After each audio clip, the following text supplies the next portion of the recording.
메가박스에 신기능이 생겼네요. 지금 멀리 계시는 관객분들까지 지금 카메라 통해서 스크린으로 보고 계시니 저희가 오늘 표정 관리에 더욱 힘써야겠습니다. 네, 오늘 오신 관객 여러분께 우선 인사 한 말씀 먼저 부탁드리겠습니다. 네, 안녕하세요. 하이파이브에서 완서역 맡은 배우 이지인이라고 합니다. 네, 안녕하세요. 저는 하이파이브에 나오지는 않지만 이제 제인 씨와 또 감독님의 인연으로 지부에 참석하게 된 박보영입니다. 반갑습니다. 안녕하세요. 가족 스캔들 감독이자 하이파이브 감독 강민철입니다. 반갑습니다. 오늘 참 여러 가지로 의미 있게 교차되는 작품들이 있어요. 하이파이브를 중심에 두고 당연히 강영철 감독님과 박보영 배우의 시작을 알린 한국 영화의 지금도 사랑받는 코미디 명작 과속 스캔들과도 교차점이 있고 또 두 배우가 함께 출연하신 미지의 서울이라는 지금 한참 방영 중인 드라마가 있기 때문에 오늘 여러 작품들 좀 크로스되는 이야기도 오가지 않을까 하는 생각이 들고요. 모두를 좀 친근한 친구처럼 받아들이게 하는 매력의 아주 귀여운 초능력 영화 하이파이브 지금 같이 보셨는데요. 일단 박보영 배우님부터요. 어떻게 보셨는지 먼저 한번 들어봐야겠죠? 진짜 제가 너무너무 재밌게 보았기 때문에 오늘 이렇게 지부에 올 수 있다고 생각을 하고요. 한국형 히어로라는 소재에 대해서도 제가 너무 반겼던 것 같고, 그리고 또 제인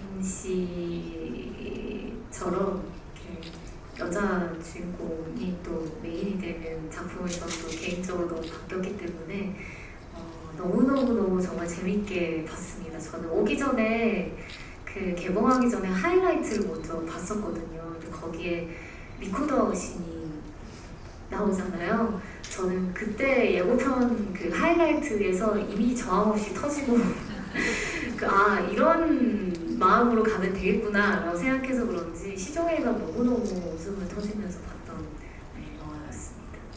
예고편을 보실 때는 그 리코더 씬에서 가장 큰 웃음이 터졌다. 근데 일부만 사실 예고편을 보여주잖아요. 영화 보시면서 의외로 이 장면이 가장 웃기더라라고 지금 기억나는 장면 있으세요?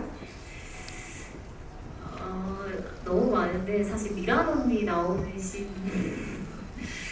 씬과 그리고 숨겨뒀던 힘의 그림이 어디에 있는지 나왔을 때도 저는 개인적으로 너무 재미있게 봤고 씬들이 굉장히 많이 있었던 것 같은데 거의 대부분 감독님이 웃으라고 만든 장면에서는 다 웃었던 것 같아요.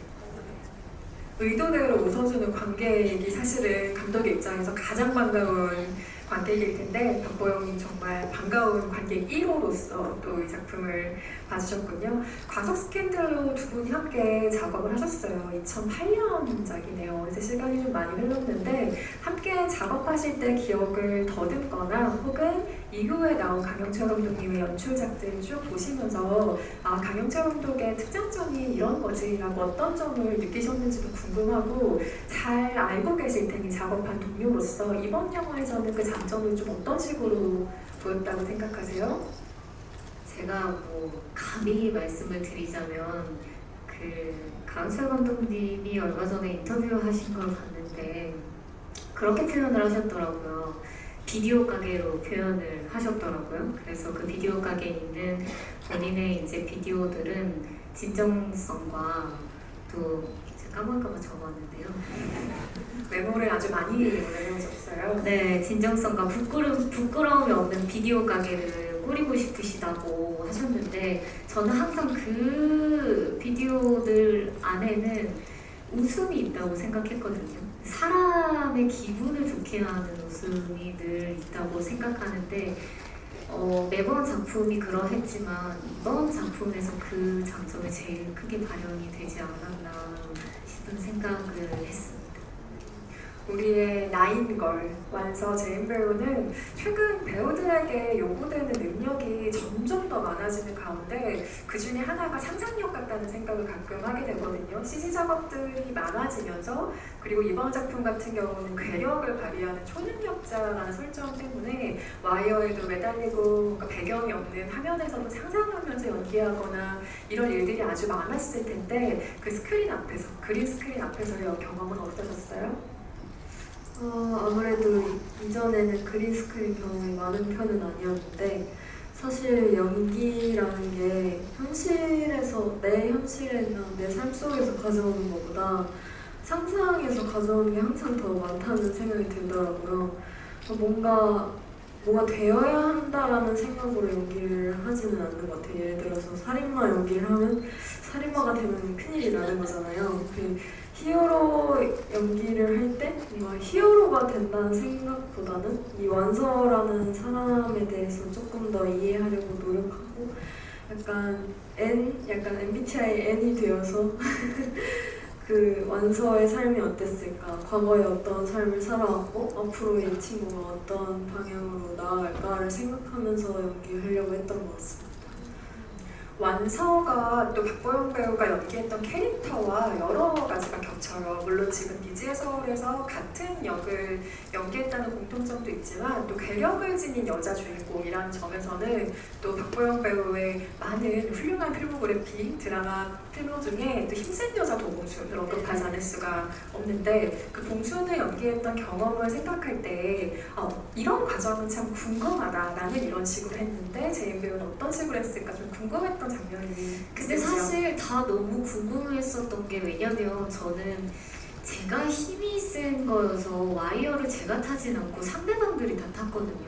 그냥 제가 주먹을 내지르기만 하면 상대방들이 다 날아가는 거라서 고생을 사실 상대 배우분들이 대체적으로 많이 하셨었기 때문에 근데 저는 하이파이브를 보면서 그 야쿠르트 카트 타고 가는 씬들 있잖아요.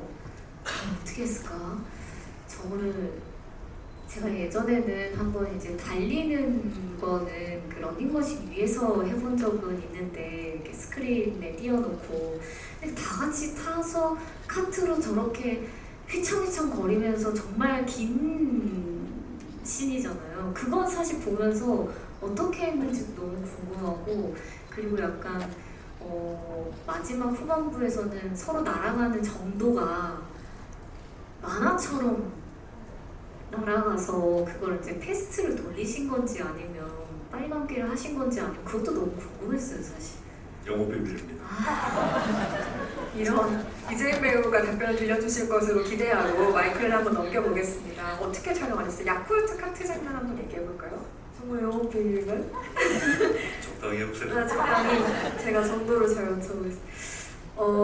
말씀하셨던 것처럼 저희도 트레드밀을 많이 러닝머신을 많이 썼는데 초록색 칠된 러닝머신 위에서 카트를 잡고 열심히 달렸고 이제 꺾고 이런 거는 앞에서 강풍기. 그쵸, 강풍기와 위에 타 계시는 배우분들의 연기로 어떻게 그렇지 않았나요? 약간 그런 느낌이었던 것 같습니다. 네, 영업 비밀이라고까지 하시니까 지켜드릴까요? 마지막에 뭐 쏘고 날아다니는 장면들은 어떻게 찍으셨을지 각자 영화를 보고 상상하시는 걸로 맡겨두겠습니다. 이재인 배우가 연기한 완서 캐릭터 굉장히 매력적이죠. 너무 영락없이 맑고 예쁘고 명랑한 소녀같이 보이다가도 순간순간 아버지와 있을 때라든지 아니면 초능력 때문에 어려움에 처한 동료들을 마주했을 때 정말 속 깊은 감정을 내비칠 줄 아는 순간의 감성적인 연기를 너무 잘하는 배우구나라는 생각을 들었는데 그게 이재인 배우가 연기하는 캐릭터들의 매력인 것 같아요. 그래서 완서의 감성적인 면을 잘 발휘하고 싶었던 것도 이 영화의 초능력 못지않게 중요한 부분이었을 것 같은데 어떤 장면을 예로 들 수 있을까요? 사실 영화 속에서 이제 감정 연기하고 막 눈물 흘리는 장면도 있고 한데 완서의 감성적인 면이라고 했을 때 사실 저는 이 사람들과 같이 있는데 왠지 모르게 분위기 잘 못 맞추고 혼자 신나가지고 막 혼자 막 재밌는 얘기하고 막 아저씨 귀찮아하는데 막 치킨 먹어달라고 자꾸 하고 약간 이게 되게 좀 어려 보이고 그 왜 친구들이랑 있을 때 갑자기 나만 너무 신났나? 하는 순간 있잖아요. 근데 이제 완서가 어렸을 때부터 아팠다 보니까 이게 사회 경험이 조금 적은 친구인데 이제 괜히 그런 분위기 속에서 느껴지는 그 묘한 친구 없음의 에너지가 약간 완서의 감정적인 부분이 제일 잘 보이는 것 같다? 라고 저는 영화 보면서 생각했던 것 같아요. 제가 오늘 GV를 하기 위해서 혼자서 또 영화를 또 보고 왔기 때문에 그랬던 것 같은데요, 과거에 제가. 영화 보시면서 뭐 전부 캐치하신 부분이겠지만 혹시 놓치신 분들이 있다면 엔차 관람이 또 이럴 때 좋지 않습니까? 보시면서 이재은 배우가 방금 언급한 완서의 감정적인 면들도 한번 봐주시면 좋을 것 같고요. 그런데 강영철 감독님이 이재은 배우의 오디션 대본을 봉준호 감독님의 괴물의 변희봉 선생님이 연기하신 대사를 주셨다는 얘기를 들었는데 특별한 이유가 혹시 있었을까요? 극중에서 그 안정 배우와 둘이 말을 주고받는 대사를 주고받는 장면에서 그 중학생의 말투가 왜 그러지?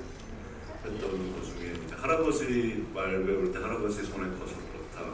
제 그 완서의 말투가 좀 독특한 요새 아이들 같지 않고 그런 설정을 좀 주었었는데 그래서 처음부터 할아버지 말투를 좀 하면 어떨까? 그리고 만약에 완서에게 그 할아버지가 있었다면 어떤 말투였고 어떤 구체적으로 어떤 영화에서 누구였을까를 생각했을 때 그 제가 너무 존경하고 좋아하는 변희봉 선생님 같은 분이셨겠다. 그래서 그 제가 괴물에서 변희봉 선생님이 연기하셨던 그 역할을 실제로 한번 해보면 어떨까 했는데 굉장히 너무 찰떡처럼 오디션 때 했던 기억이 나네요. 한편으로는 또 그 자리에서 이재은 배우는 발차기까지 선보여야 했다는 얘기를 들은 적이 있는데 변희봉과 무술소녀를 오가는 아주 험난한 오디션이었을 것으로 기대가 되고요. 그렇다면 박보영 배우의 첫 오디션 기억 역시 궁금하지 않을 수가 없는데 과속 스캔들 처음에 오디션 보실 때 혹은 감독님 처음 만나셨을 때 상황이 기억나세요? 저는 한 몇 번 보셨을까? 4번 정도? 계속 다시 오라고 하셔가지고 계속 다시 봤는데 나중에는 이제 또 메이크업도 하고 와봐라 이런 것도 하고 매너블록도 보시고 그리고 대본을 사실 제가 볼 수 있는 정도의 상황은 아니었어서 그 아빠의 그런 상황만 주어지고 미혼모이고 약간 아빠를 만났을 때 하고 싶은 말이 무엇이냐 해서 그냥 즉흥 연기도 시켜보셨고 그리고 그 안에서 노래를 해야 했어서 노래방을 갔어요. 그냥 할 줄 아니? 그래서 열심히 해보겠습니다 이랬더니 바로 PD님한테 여기 근처에 노래방이 하더니 이제 다 같이 갔어요. 다 같이 가서 다 이렇게 앉아 계시고 저 혼자 할 수 있는 노래를 다 해봤던 한 진짜 꽤 많이 봤어요 오디션. N차로 봤습니다. 그 대사를 만들어서 하셨다고 지금 얘기를 들으니까 생각나는 게 있는데 그래서 과속 스캔들의 그 아주 유명한 장면이 박보영 배우 때문에 대사가 바뀐 걸로 제가 지금 기억이 나거든요. 저도 그랬다고 들었는데요. 왜냐면 저는 원래 대본을 사실 보지 못했으니까 저는 그래서 기억이 잘 안 나요. 그게 제 기억으로는 그 아빠랑 그러니까 차태현 배우랑 맞아요, 둘이 맞아요. 붙어 있을 때 나 지금 여기 눈도 있고 아빠가 준 입도 있고 예. 내가 있는데 왜 그걸 부정하냐는 대사를 그러니까 사람의 기억이 잊으시면 안 돼요. 예, 저의 아니, 엄청난 몇 개 정정하겠습니다. 그 오디션은 그랬던 것 같아요. 이렇게 여러 번 봤던 이유는 이제 어느 정도 보영 배우가 확정이 된 이후에 더 한 번 확정을 시키기 위해서. 그러니까 제가 그때 신인 감독이었고요. 저 그래서 너무 신인 배우였죠. 예, 그래서 이제 저한테 대한 불신도 있었고 뭐 관계자분들이나 그래서 또 저는 이제 박보영 배우가 하고 싶어서 이 배우가 이 역할에 맞습니다를 증명해내기 위한 여러 가지 단계 중에 하나였던 걸로 기억을 하고요. 노래방은 제가 가져간 거 아니었습니다. 맞아요. 제작자 확정이 된 이후에 이제 같이 하기로 해서 저희 스태프들과 함께 그랬던 걸 기억을 하고 그 대사는 이제 박보영 배우의 영향이 있었던 걸로 저도 기억을 해요. 제가 이제 쓰긴 했으나 박보영이라는 이 역할의 주인이 나타나면서 그녀로부터 영감을 얻고 그러니까 어떻게 보면 그 대사를 이제 같이 썼다고 보셔도 무방한 거였죠. 그러니까 박보영으로부터 태어난 감정의 그 대사는 이제 그렇죠. 뿐만 아니고 그 역할이 어떻게 보면 박보영 곁에서 태어났다 마흔이 아닌 거죠. 아닙니다. 그걸 좀 녹여주셔서 제가 감사할 따름이죠.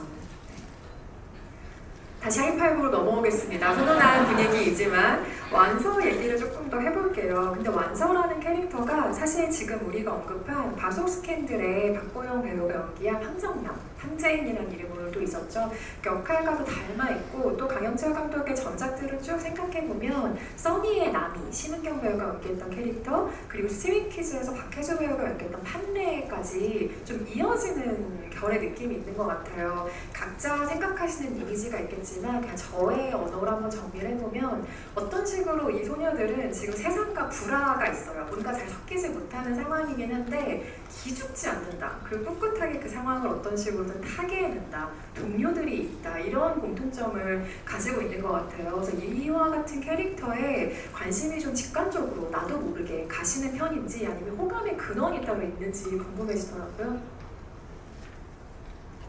우선 그 제가 관심이 있는 거는 소녀는 아니라는 거를 이 자리에서 분명히 말씀드리고요. 네, 소녀라기보다 저는 그러니까 그 캐릭터들의 공통점을 한번 이렇게 생각을 해보시면은 그 자기 인생을 사는 사람 같아요. 남의 인생을 살려고 노력하는 게 아니고 남의 인생을 따라가려는 사람이 아니고 자기 인생을 사는데 집중하는 사람.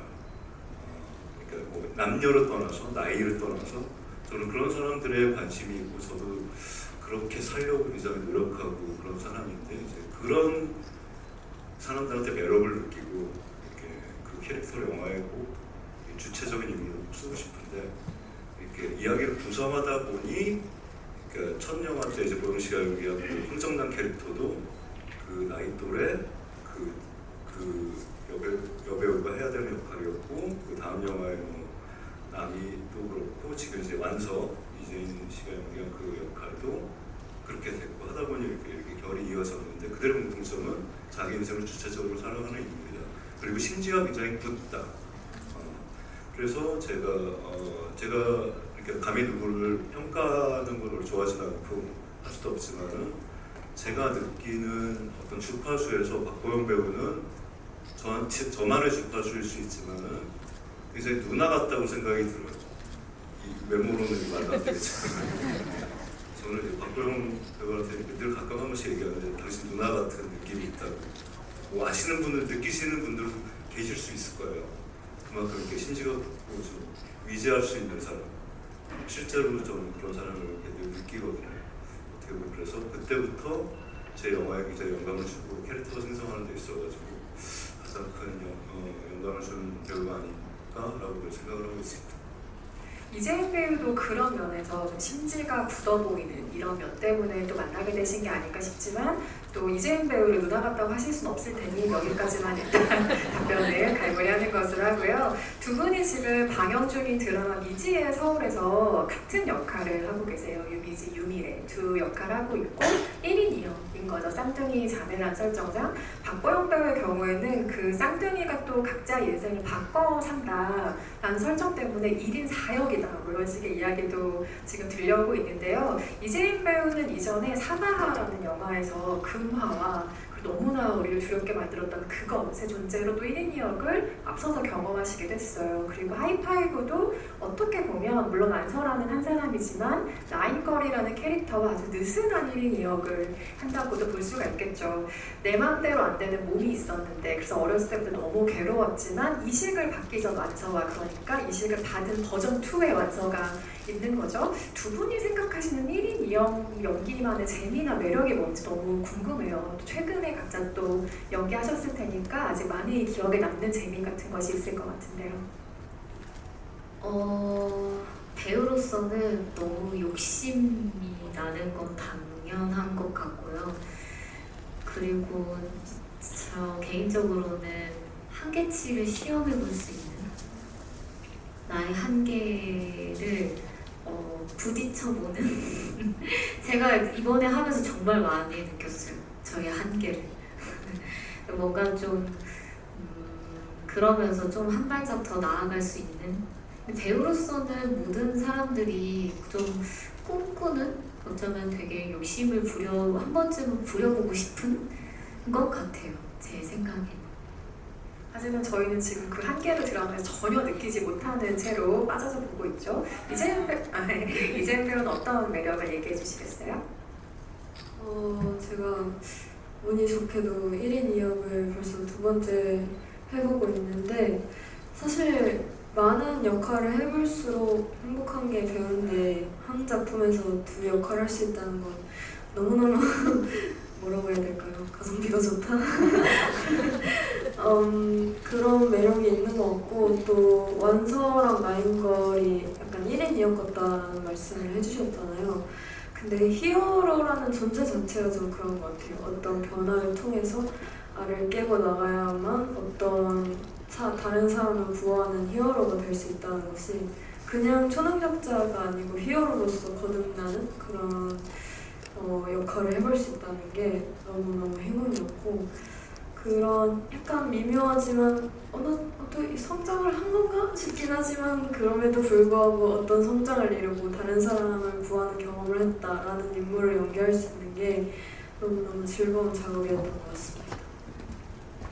두 배우의 또 하나의 공통점을 가만히 생각해보면 강영철 감독의 작품에서 그 전체를 이끌어 가야 하는 중추의 역할을 아주 어린 나이에 해내야 했다라는 점인데 하이파이브에서 연기한 이재인 배우의 나이는 그때 고등학생이었죠. 그리고 촬영 당시 과속 스캔들을 찍을 때는 정말 갓 20대가 됐던 지금은 생각해보면 너무나 어린 박보영 배우가 그 역할을 해냈던 셈인 건데 저는 선배 배우가 후배 배우를 볼 때 물론 각각 다른 연기를 펼치는 좋은 동료로서의 개성들이 각각 있지만 작품을 이끌어가는 중책으로서의 책임감을 한편 공감하는 게 있다고 생각해요. 안팎으로 얼마나 힘이 들까 혹은 나는 이랬는데 어떨까 하는 공감의 면이 많을 것 같은데 관련해서 이재훈 배우에게 해주고 싶은 이야기도 있지 않았을까 영화를 보고 그런 생각이 들었어요. 동료 배우로서 혹은 20대를 먼저 통과했던 배우로서 어떤 이야기가 좀 생각이 나셨나요?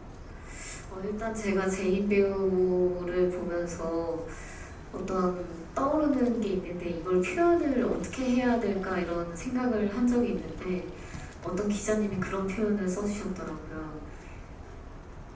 햇살 같은 히어로다 라는 표현을 해주셨는데 전 영화를 보는 내내 정말 햇살처럼 눈부시고 싱그럽지만 그 꼭 필요한 해처럼 너무 단단한 게 또 있는 것 같더라고요. 그래서 제가 정말 표현하고 싶었던 마음이 그런 거였구나라는 생각이 또 들면서 메인 주연의 롤을 하면 책임감이 당연히 생기잖아요. 근데 그 책임감이 부담감으로 안 갔으면 좋겠다는 마음. 이게 나중에 좀 이게 어느 순간 이게 너무 부담감으로 되면 보여야 할 것들이 안 보일 때가 있더라고요.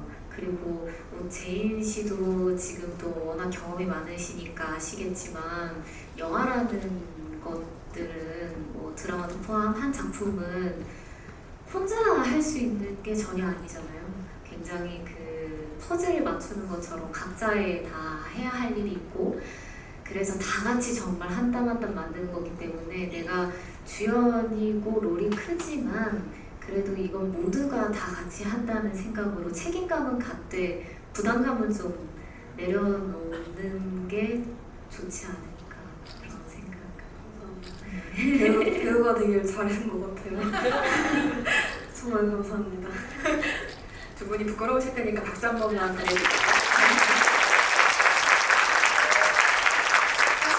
같은 작품에서 만났지만 지금 그 작품의 특성상 작품 안에서는 함께 연기를 막 진하게 나눌 기회가 사실은 미지서울에서 없었지만 두 분이 언젠가 한 프레임 안에서 담기는 모습을 또 기분 좋게 상상하게 되기도 하고 또 너무나 좋아하는 동료들이 사실 업계에 많이 있겠지만 이런 얘기를 사실 대놓고 하긴 좀 쑥스러운 것도 사실이에요. 그래서 이런 공식적인 자리를 통해서 우리 이재인 배우에게 너무 좋은 이야기를 박보영 배우께서 들려주신 것 같아서 감사드리고요.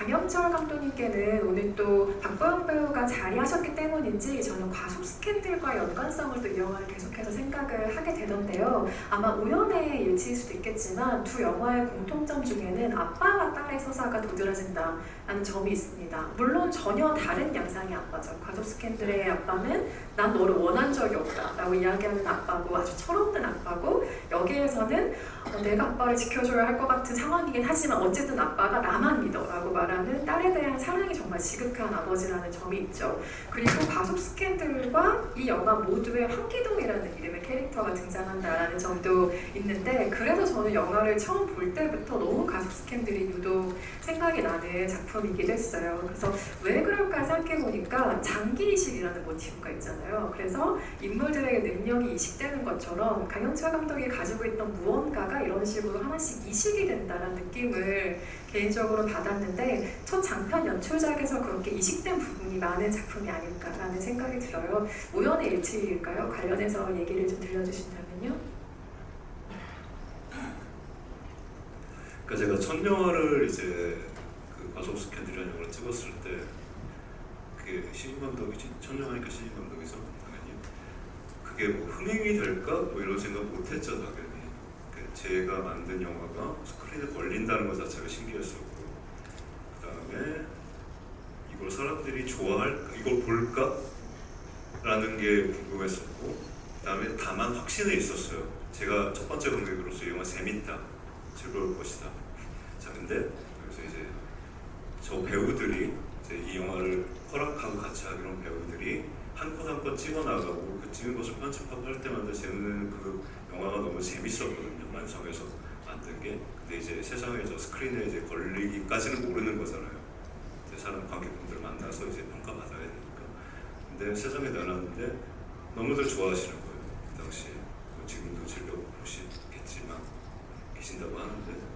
근데 그게 이제 확인받은 거잖아요, 제가. 거기에 이제 차태현 씨, 박보영 씨, 영석형 군 이렇게 세 명이 앉아 있는 장면. 그게 저는 늘 재밌는 그림이라고 생각하고 확신을 가지고 만들었는데, 그게 확신을 받았고 관객들로부터 그 만드는 과정에서 그 그림이 저에게 그 앙상블, 세 명의 앙상블이 저에게 확신을 줬고, 그 이후에 만드는 영화들도 뭐 보신 분들도 계시겠지만은 계속 어떤 그 앙상블이 만들어도 된다라는 허락을 해주신 거죠. 저에게 재밌게 할 수 있다, 자신감을 가져라, 그런 걸 주셨고, 그 첫 번째 단계에서 여기 계신 박보영 배우가 있었고, 저에게 무엇가 이식됐냐면은 저에게는 박보영 배우가 이식이 됐어요. 네.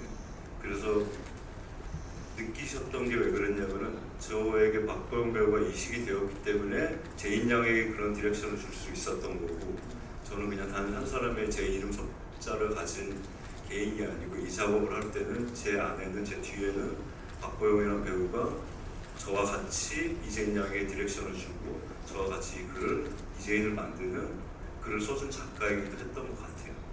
예. 그리고 앞으로 또 이제 제가 열심히 글을, 좋은 글을 써서 보영 씨에게 줄 때는 또 이재인이란 배우가 그 역할을 해줄 거고요. 예. 우리는 이제 그렇게 서로 계속 갔으면 좋겠습니다.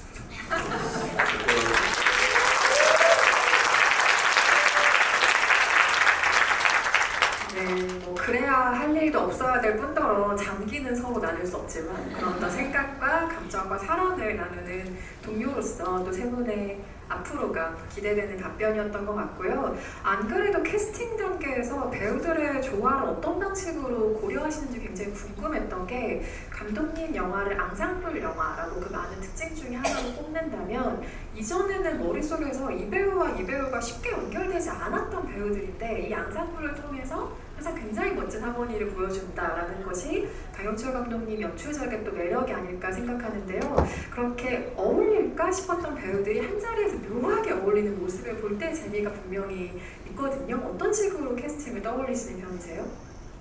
첫 번째, 글을 쓸 때 이렇게 다 정해놓고 쓰지 않아요. 그러니까 작법대로 쓴다기보다 작법은 이미 좀 체화가 되어 있는 것 같고, 그 백지에 인물들을 풀어놓고 이제 큰 이야기 줄거리를 만들어 놓죠.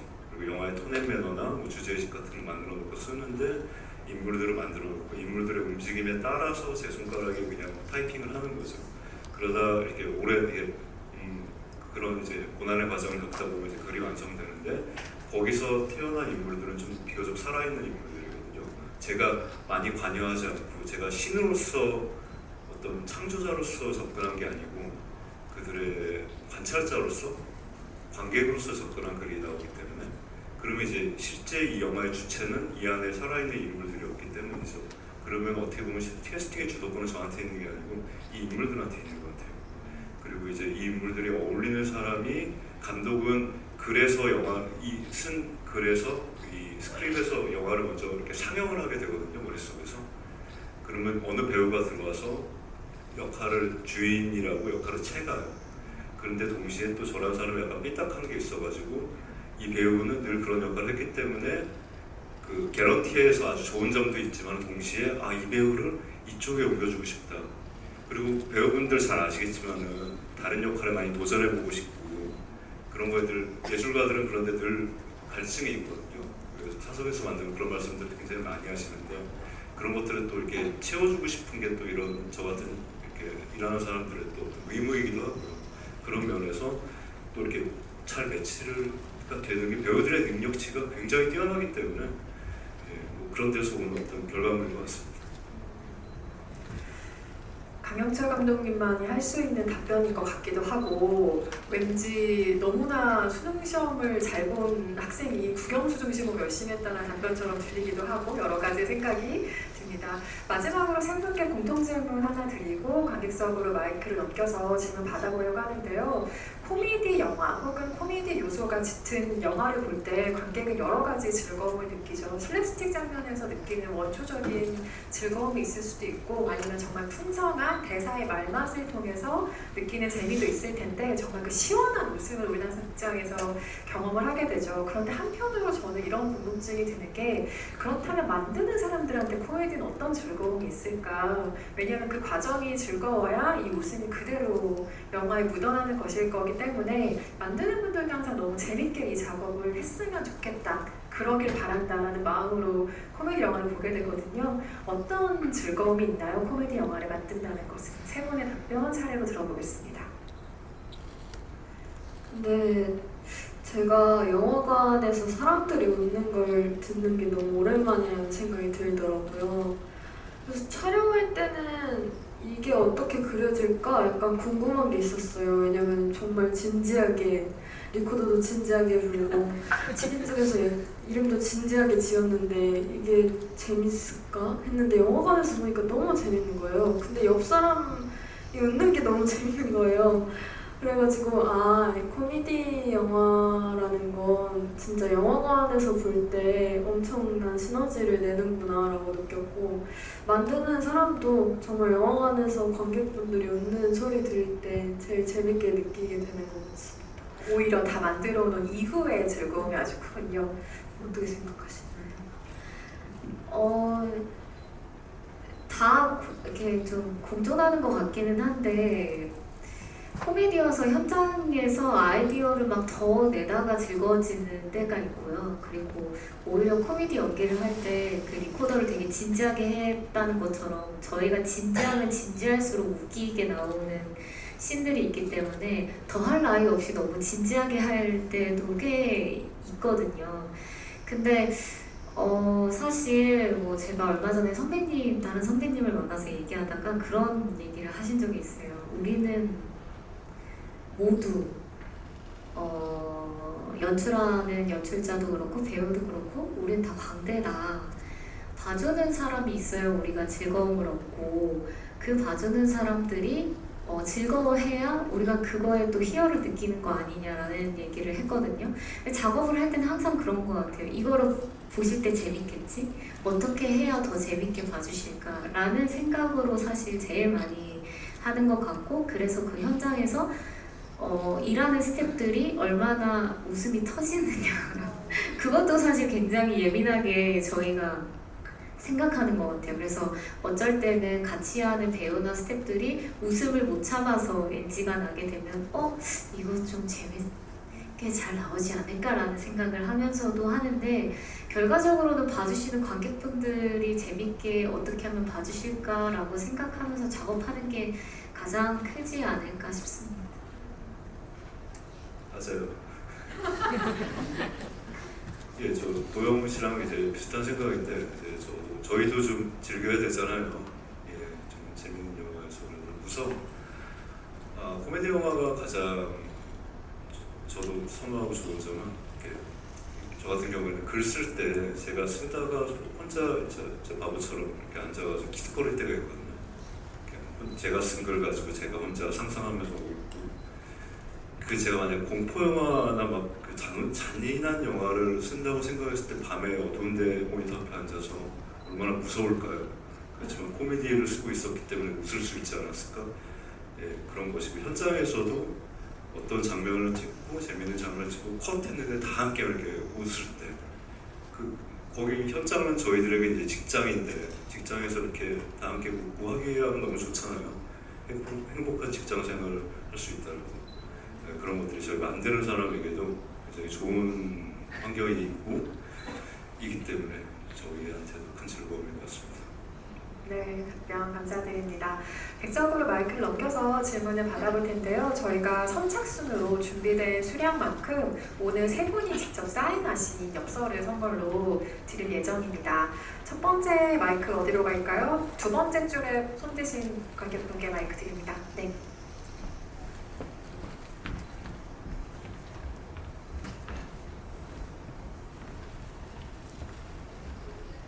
이쪽입니다. 중앙이요. 네.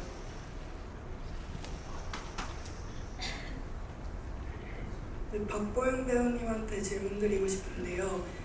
이 영화의 출연자는 아니지만 동료 배우로서 이 작품을 보면서 이 역할은 해보고 싶다 혹은 이 감정선이 정말 인상 깊었다라고 느끼신 부분이 있었는지가 궁금합니다.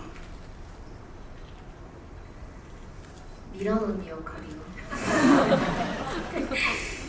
완성은 제인 씨가 또 완벽하게 해냈기 때문에 그렇다고 뭐 미란 언니도 정말 완벽하게 해냈지만 그래도 좀 약간 미란 언니 같은 캐릭터도 정말 해보고 싶은 마음이 좀 보면서 굉장히 뻔뻔하게 예뻐지는 게 초능력이라나요? 이러면서 해보는 것도 되게 언젠가는 꼭 해보고 싶은 생각이 들기도 하고 그리고 저는 그 안에서 그 남분들이 어쩔 수 없이 키스신을 할 때가 제일 제 예상치 못한 네, 그런 즐거움을 줬던 그 부분이었습니다. 그 두 분은 뭐 많이 부딪히시죠? 입술도 부딪히고 손도 부딪히고 네네. 여러 가지로 부딪히십니다. 다음 질문도 받아볼게요. 손을 정말 많이 드셨는데 제가 굉장히 힘겨워지는 순간입니다. 일단 중앙 쪽으로 이동 부탁드리고요. 네, 손 부탁 드신 관객분 마이크 드립니다. 회색 티셔츠 입고 계시죠? 네. 영화 너무 재밌게 잘 봤고요. 이게 어떻게 보면 한국형 히어로물이라고 이렇게 불리는데 저는 이런 장르를 되게 좋아하는데 그 이유가 세계를 구하고 막 거대한 능력이 아니더라도 어떻게 보면 좀 소박한 그런 게 좀 대의가 아니더라도 그게 그냥 옳은 일이니까 그냥 하는 그런 것 때문에 되게 좋아하는데 특히 하이파이브는 그게 더 와닿았던 게 각각 한 명의 능력도 뭐 크긴 하지만 이 5명이 합쳐졌을 때 제일 이제 큰 능력으로 그 빌런을 처단하는 이게 제일 컸습니다. 그래서 감독님께서 생각하시는 그런 한국형 히어로물은 어떤 거고 영화를 통해서 어떤 메시지를 전달해주고 싶었는지 궁금합니다. 제가 뭐 감히 뭐 한국형은 이런 것이다라고 정의할 수는 없고요. 사실 뭐 한국형이 이래야 된다 저도 잘 모르겠어요. 그냥 저는 이렇게 보면 어느 지역 우리나라긴 하지만은 다만 이제 어느 영화관 간에 이렇게 지금 예를 들어서 지금 하이파이브 같은 경우는 초능력자에 관련된 초능력자라는 어떻게 보면 저희가 실제로 본 적이 없는 초현실적인 이야기이기 때문에 더 역설적으로 현실에 발을 많이 붙이고 있는 인물들 이야기가 돼야 된다고 생각했고 그 얘기는 즉 어떤 이 저희가 사랑해야 되는 인물들은 상식적이어야 한다 라는 생각을 많이 했어요. 그리고 반대에 있는 그 빌런은 비상식적이어야 한다? 이면 좋겠다 라는 생각을 했었고, 그래서 상식이 무엇일까? 이들에게 생각하는 이 동네 사람들이, 그리고 처음부터 이 영화는 이제 막 초능력을 가져가지고 이걸 어떻게 사용하는지 잘 모르고 소소하게 사용하는 데서 오는 유머와 그들을 지켜보고 응원하는 그런 영화잖아요. 이렇게 이들이 뭐 이게 만약에 막 뭐 10시간짜리 영화나 드라마였으면 뭐 이들이 더 개화하고 해서 나중에 뭐 날아다닐 수도 있었겠지만 그게 아니기 때문에, 그래서 이들이 그냥 우리 이웃에서 이 인물이 나였으면 어떻게 했을까, 뭐 이런 것이었고, 그리고 서로 손을 잡았을 때 원래 한 몸에서 6개로 나눠졌기 때문에, 근데 각자 각 개인이 따로 가졌지만 다시 이들이 각 객체가 손을 잡아서 하나의 힘을 발휘했을 때 한 마음이 되고 좋은 쪽으로 상식적으로 그랬을 때는 어떻게 보면 이 사회로 바꿔서 얘기하자면 더 좋은 사회가 되지 않을까. 지급히 그냥 상식적인 이야기를 하고 싶었습니다. 네. 상식과 더불어서 좀 중요한 키워드는 믿음인 것 같기도 해요. 그러니까 여기는 각자 자기에게 생긴 능력, 그러니까 자기 자신을 믿어야 하기도 하고 동료들을 믿어야 하는 팀 하이파이브가 있고, 또 믿음을 완전히 그릇된 방식으로 해석했을 때의 존재가 영춘으로도 대척점에 있는 것 같고, 상식과 믿음에 기초한 캐릭터와 영화들이 아니었나 라는 생각도 해봅니다. 다음 질문도 받아보겠습니다. 사이드 쪽에 관객분께 드릴게요. 하나, 둘, 셋, 넷, 5번째 줄에 계신 관객분, 네, 마이크 드립니다. 잘해주고 계시지만 많은 분들의 질문을 받기 위해서 강장보다는 질문으로 질문 하나씩 부탁드립니다. 네. 한국형 히어로 영화 되게 잘 봤고요. 그 마지막에 이제 남자 배우 두 분이서 하이파이브 하는 장면, 이제 슬램덩크의 그 하이파이브 장면을 생각을 많이 떠올리게 되는데, 그 장면을 처음부터 의도하신 건지가 좀 들어가는 배경이 궁금합니다. 제가 하이파이브라는 제목을 글을 쓰다가 맨 마지막 장면에서 지었어요. 그러니까 우리 이름 뭘로 줬지 하다가 그 있잖아요, 영어로 5명이 하이 하는 거를 하이파이브다 이렇게 글 다시 쓰고, 그러니까 맨 마지막에 그럼 이걸로 제목을 한번 해볼까? 초고 쓸 때 그래가지고 각색을 좀 고치면서 그 장면은 다시 앞으로 돌아와서 하이파이브를 중간중간에 넣기 시작했거든요. 하이파이브 실제로 하는 거를. 그래서 그때 둘이 무언가를 맨날 티격하던 둘이 한번 마음을 한번 이렇게 딱 통하는 장면을 제가 늘 재밌게 보던 만화책에서 그 인상 깊게 보던 샷을 하나 그것을 이렇게 넣었습니다. 오마주였습니다. 네, 잊을 수 없는 강백호와 서태웅의 화합 장면이기도 하죠. 질문 감사합니다. 다음 지목은 이재용 배우님께 부탁을 드려보겠습니다. 네, 마이크 어디로 갈까요?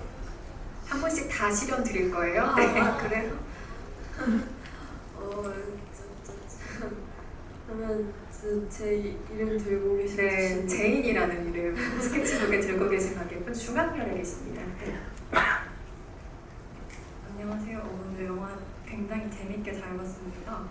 최근에 제인 배우가 인터뷰한 내용 중에 이제 완서와 영춘이 엄청나게 전투를 하고 나서 완서가 이렇게 머리를 쓱 넘기는 장면이 있잖아요. 저는 그 부분에서 진짜 완서가 히어로와 1인 2역을 오가는 듯한 느낌을 받았고, 그 장면이 개인적으로 완서가 진짜 히어로가 됐구나, 완서가 굉장히 능글맞아졌다라고, 그 부분이 완서의 킥이라고 느꼈거든요. 그리고 이전 작품에서도 제인 배우가 캐릭터성에 있어서 애드립을 추가한 장면들이 많은 걸로 알고 있는데, 혹시 영화를 촬영하면서 그런 장면 외에도 제인 배우가 애드립을 넣어서 완서를 완성하는 데 기여한 장면이 있는지 좀 궁금합니다. 감독님, 제가 머리 넘기는 거 제가 하고 싶다고 했었던 거 맞죠? 맞아요. 제인 양이 머리 그거 넘기고 싶다고 그래가지고 제가 선 인터뷰 하고서 지금 후 확인하고 있는데 맞아요. 제인이 제가 아니 제가 좀 멋쟁이가 되고 싶어가지고 한 선택이긴 한데, 또 나름 이제 히어로 영화 찍는다 막 신난다 하는데, 이게 변신도 좀 하고 싶잖아요. 쫄쫄이도 입고 싶은데 쫄쫄이 대신 태권도복도 입었고, 그런 김에 이제 자꾸 딴 분장을 하면서 머리가 너무 축축 처져서 이제 멋쟁이 올백 한번 하면 어떨까 해서 그렇게 변신 장면이 탄생하게 되었고요. 뭐였지? 제가 근데 그거 외에는 하이파이브에서 사실 애드립을 한 일이 거의 없었어요. 막 짜여진 것입니다. 여러분 저는 계획을 매우 짜서 연기하기 때문에 감독님이 하라고 하시는 대로 이제 열심히 따르면서 이제 계획을 열심히 짜서 들어갔는데 딱 하나 욕심내본 게 변신 장면이었던 것 같습니다. 감사합니다. 그렇게 캐릭터에 완전히 빠져서 새롭게 아이디어를 덧붙이는 재미라는 것도 연기의 재미겠지만 또 나에게 주어진 걸 정확하게 해내는 쾌감이라는 게 또 있잖아요. 그런 게 또 배우에게 양쪽으로 재미가 있지 않았을까 생각해봅니다. 이번 질문은 박보영 배우께 지목을 한번 부탁드리겠습니다. 저는 그럼 저 뒤에 계신 분한테 한번 그 후레쉬 이렇게 하고 계시죠? 양손을 이렇게 네, 흔들고 양손을 계시는데 엄청 네. 처음에 장기 기증을 해주는 사람에 대한 설명이 없다고 약간 자살이라고만 구체적으로 표현이 돼 있는데 혹시 이거를 약간 프리퀄이나 아니면은 후속편을 염두해주고 좀 여러 설정을 하신 건지 궁금하고 그 배우들한테는 좀 이 전 캐릭터에 대한 신체를 제공해주는 사람에 대한 이야기를 해주셨는지 궁금합니다. 예, 저한테 질문하신 거죠? 예, 저 박보영 배우한테 하는 줄 다음에는 박보영 배우한테 꼭 부탁드립니다. 아닙니다. 지금 하이파이브 지분이 지금 네. 대답하십시오. 예, 알겠어요. 프리퀄 처음에 이제 이 대본을 쓴 지가 꽤 됐는데 그거 할 때는 이제 막 큰 세계관 한번 만들어보고 상상을 자유롭게 하는 거잖아요. 그래서 처음에 이 사람이 어떻게 여기까지 오게 된다는 미스터리하게 좀 주고 싶었고 이거 이렇게 아주 길게 얘기하자면 감찰 수 있는 얘기인데 이 고대로부터 빨리 할게요. 고대 어느 벽화에서부터 우리 뭐 석기 시대에 뭐 이렇게 벽화 같은데 무슨 이렇게 그림도 있고 막 그런 거 교과서에서 막 보고 그랬었죠. 약간 거기서 영감을 얻은 거예요. 거기에 문신의 문양이 있었는데 그게 기록돼 있었고 그 완전체 문신을 얻은 어떤 사람들은 때로는 아주 옛날부터 오랫동안 살아왔는데 그 힘을 얻은 자가 어떤 시대에는 선한 사람이 얻으면 신 혹은 천사로서 기록되었고 악한 자가 악한 마음을 가진 자가 얻었을 때는 악마로 묘사되고 우리가 알고 있는 그래서 박물관 가보면 우리가 신화로만 알고 있는 예를 들어서 고대 이집트 로마 뭐 북유럽 신화에서 했던 우리 그 이야기로만 알고 있던 인물들이 사실 실존했던 인물들이고 그들에게 숨겨진 문신들이 다 있었다. 그래서 문신이 그 사람을 타고 시대를 건너 오랜 세월을 지나와서 뭐 진시황도 갔다가 뭐 대륙을 건너서 이렇게 한국까지 어느 시대인지 모르겠으나 한국이라는 나라까지 왔었고 그 인물이 어떤 이유로 우리 영화 시작할 때 그 인물이 어떤 이유로 삶을 마감하게 되고 이 6명에게 이식이 되었다 라는 것부터 영화가 시작되는 거죠. 미스터리예요. 그래서 영화의 톤앤 매너로 처음에는 약간 미스터리 느와르 같이 시작을 하게 되었고요. 이 영화는 아시다시피 코미디로 가게 되었고 그 다음에 나중에 무언가를 제작하게 된다 이런 것들은 나중에 맡기기로 했습니다. 강영철 감독님이 고대로부터라고 얘기 꺼내시자마자 이재윤 배우가 제 옆에서 외마디로 아니 그런 게 있었어요 라고 지금 이야기를 하시는 걸 듣고야 말았습니다. 그 이후에 프리퀄이라든지 속편이라든지 기대하시는 분들 많을 텐데요. 더 잘 아시다시피 흥행에 이 모든 것은 달려 있습니다. 저는 해리포터가 되고 싶습니다. 해리포터 꼭 하십시오. 되실 수 있고요. 네. 아직 하이파이브 보시지 않은 주변 분들에게 제인 배우 해리포터 만들기 운동에 다들 참여해달라는 부탁을 드립니다. 다음 질문은 강영철 감독님께 한번 지목 부탁드리겠습니다. 예, 저 박보영 배우께 질문하실 분. 저 안쪽에 계신 프레쉬 드신 분 있죠? 예, 그거 방금 부채 드신 분.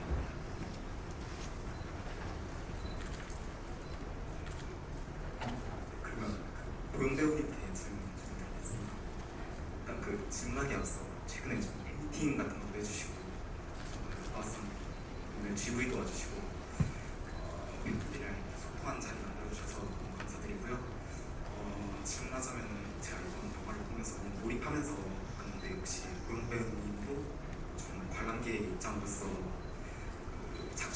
초능력을 중에 하나를 갖게 된다면 어떤 능력을 갖고 싶으신지 한번 질문드리겠습니다.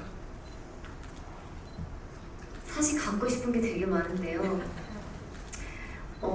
정말로 그냥 영화 딱 처음 봤을 때 마지막에 끝났을 때는 저도 모르게 손을 튕기게 되더라고요. 이게 나와가지고 계속 잠깐만 이거 좀 멋있는데 약간 이런 게 있어서. 그리고 되게 그분의 그 시야가 안 나왔잖아요.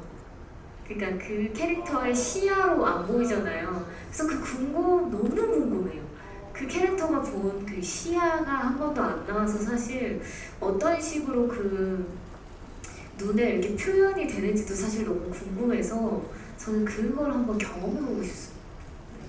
일부러 안 넣으신 거예요, 근데? 영어 비밀.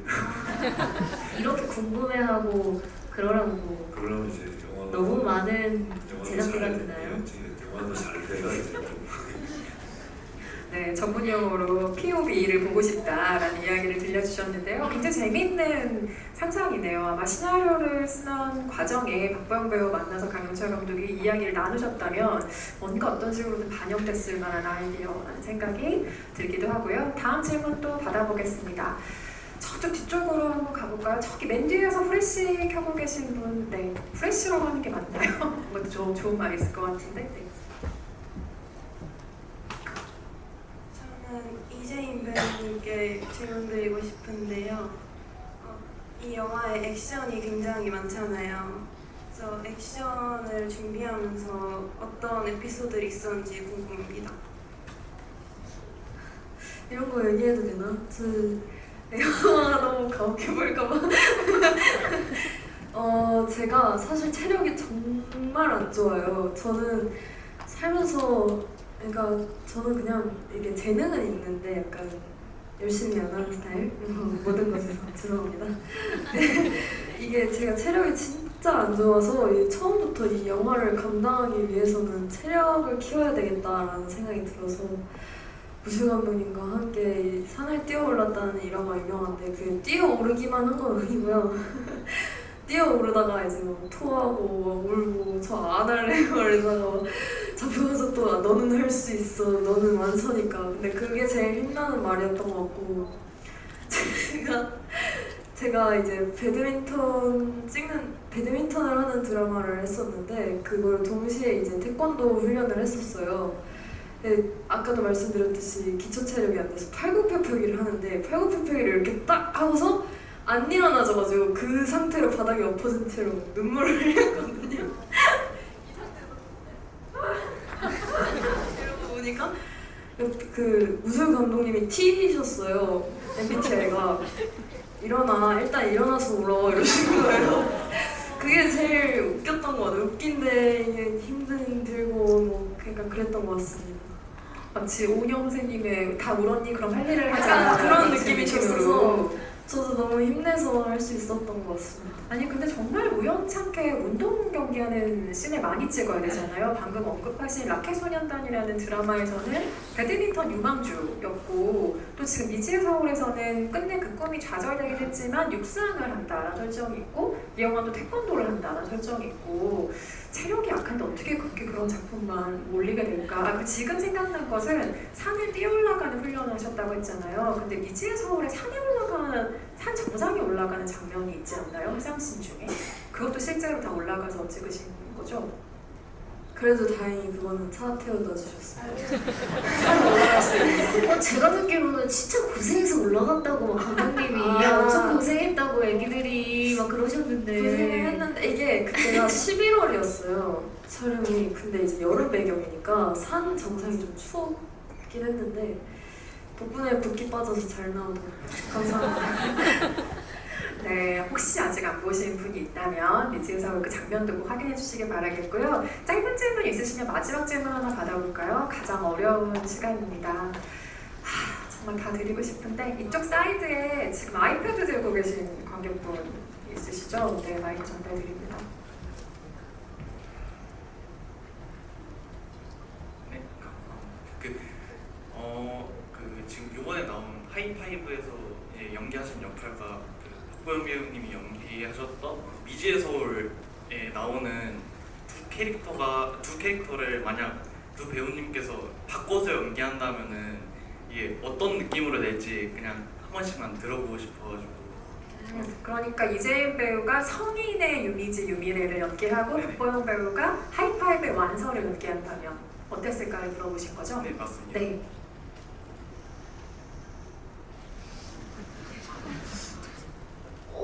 제가 뭐 이 싱그러운 친구보다 더 완서를 잘할 수 있었을까요? 완서에는 정말 제격이어서 사실 상상이 안 가네요. 저는 정말로 너무 제가 봤을 때 완서로서 너무 완벽했기 때문에 제 얼굴 저는 이제 그리고 못할 것 같아요. 그 정도의 나이는 이제 좀 지났기 때문에 좀 나중에 완성은 조금 뭔가 잘하고 나서의 뭔가 또 새로운 이야기를 쓰신다면 또 그때는 또 제가 한번 줄 서볼 수 있지 않을까. 네. 지금 보영 배우님 온통 관심이 라미란 배우가 했던 역할에 가 있으시기 때문에 네. 근데 재미있는 상상이네요. 혹시 정말 완서가 나중에 잘하게 된다면 또 카메오로 뭔가 등장을 기대해 봄직한 것 같고요. 그래서 저렇게 프리퀄이나 뭔가를 이제 좀 잘 돼서 하면 또 조그만한 역할이라도 좀 주시면 제가 언제든지 달려가서. 아니 근데 여러분도 좀 보시다시피 지금 뒤에 큰 화면이 있는데 제가 얼마 전에 이제 박보영 배우 오랜만에 만났을 때 대뜸 한 얘기인데 과접 스캔들 고충 촬영해도 되겠는데 라고 했거든요.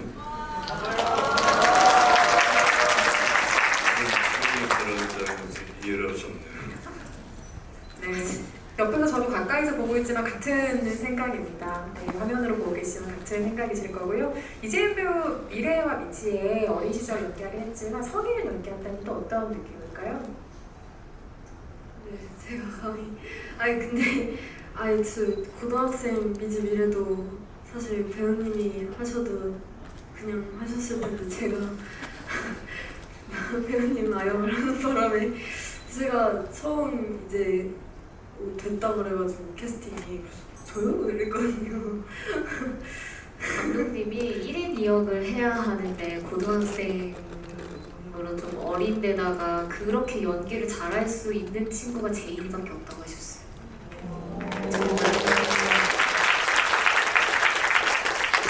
어떡하지? 감사합니다. 저야 미지랑 미래의 그 어떤 뭐랄까요? 저는 사실 제가 성인 파트를 안 읽어봤거든요, 대본을. 제가 미래를 알고 있으면 안 되잖아요, 그 역할 말고. 이제 제 성인 버전의 미래 세상을 알고 있으면 안 되니까 그냥 제 부분만 읽고 드라마에서 처음 봤는데 사실 요즘 매일매일 너무 재밌게 보고 있어요. 정말 주말마다 보고 맨날 울고 어제는 끝났고 내일은 모른다 그러는데 거기서 이러고 있어요. 네, 훈훈하게 마무리하도록 하겠습니다. 더 많은 질문과 이야기 나누고 싶지만 저희 아쉽지만 마무리해야 되는 시간이 돼서요. 끝인사 한 말씀씩 전해 듣고 자리 마무리할게요. 이재인 배우님부터 부탁드립니다. 이 GV라는 자리가 이렇게 관객분들이 영화 어떻게 보셨는지 저희한테 뭐가 궁금하신지 들어보실 수 있고 너무 다양한 얘기들을 들을 수 있는 자리여서 정말 너무너무 좋아하는데 제가 이상하게 개그 욕심이 요즘 좀 과해서 좀 너무 개그만 친 것 같기도 하고 아무튼 이렇게 영화 얘기할 수 있어서 너무너무 즐거웠고 또 특별히 제가 너무너무 팬이고 좋아하는 이제 저 미지의 보영 언니랑 이렇게 같이 얘기하고 영화 얘기하고 어떻게 보셨는지 들을 수 있어서 너무너무 행복했습니다. 영광이었습니다. 감사합니다. 네, 저는 제가 아주 운이 좋게 저의 또 다른 아버지라고 할 수 있는 강철 감독님과 또 지금 또 저희 아역 부분을 하고 계신 또 제인 배우랑 인연으로 이렇게 GV를 올 수 있어서 너무 영광이라고 생각하고요. 하이파이브가 정말 많은 분들에게 웃음을 또 드리고 또 많은 분들에게 사랑을 받아서 이 GV가 릴레이처럼 계속 이어졌으면 하는 바람이 있습니다. 그러려면 여러분들이 지금 찍고 계시는 이 영상이 굉장히 중요하거든요. 열심히 찍어주신 만큼 열심히 많은 곳에 올려주시면 좋겠고요.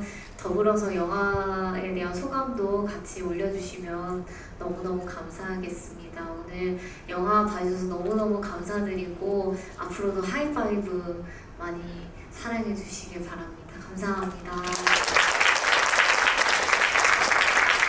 이렇게 석 가득 메워주시고 오랜만에 그 박보영 배우와 같이 만남을 주선해 주신 관객분들께 진심으로 감사드립니다. 이렇게 요새 한국 영화도 그렇고 극장도 많이 어려워졌는데요. 여기 계신 두 배우를 한 스크린에서 한 작품에 담는 영화 언젠가 꼭 만들고 싶습니다. 그러면 저희 극장이 계속 살아있어야 하고 한국 영화가 계속 잘 돼야 됩니다. 관객분들이 살려주세요. 감사합니다. 아까 이재 배우도 잠깐 언급한 미지의 서울 대사 참 좋죠. 저도 아침마다 이 대사 요즘 생각하게 되던데 어제는 끝났고 내일은 멀었고 오늘은 아직 모른다는 대사가 나옵니다. 하이파이브의 인물들에게도 굉장히 잘 어울리는 대사라는 생각이 문득 드는데요. 하이파이브가 앞으로 나아갈 길 역시 어제는 끝났고 내일은 멀었고 오늘은 아직 모른다라는 생각이 듭니다. 더 많은 관객들께 사랑받을 수 있도록 주변에 좋은 입소문 많이 부탁드리고요. 오늘 안전히 귀가하시길 바라겠습니다. 감사합니다.